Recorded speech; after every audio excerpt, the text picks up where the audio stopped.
नमस्कार मंडळी, कशा आहात तुम्ही? तर इथं सुकं खोबरं तेलावर भाजून घेतले मी गुलाबी रंगावर, बाहेर काढून घेतलं आणि त्याच तव्यावरती कांदा टाकला, 2-3 हिरव्या मिरच्या टाकल्या, 1 चमचा खसखस टाकून गुलाबी रंगावरती कांदा चांगला परतून घेतला. लगेच पिकलेला टमाटर त्याच्यामध्ये टाकून परतून घेतला. आता कोथिंबीर, अद्रक, लसूण आणि भाजलेलं खोबरं टाकलं.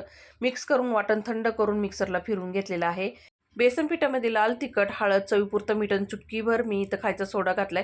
थोडा-थोडा पाण्याचा वापर करून घट्टसर बॅटर तयार करून घेतलं. तेल गरम झालं होतं.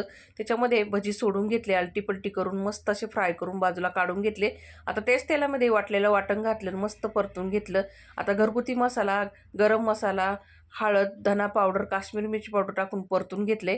थोडंसं पाणी घालून तेल सेपरेट होईपर्यंत मसाला चांगला शिजून घ्यायचा आहे आपल्याला. नंतर त्यामध्ये गरम पाणी घातलेलं आहे.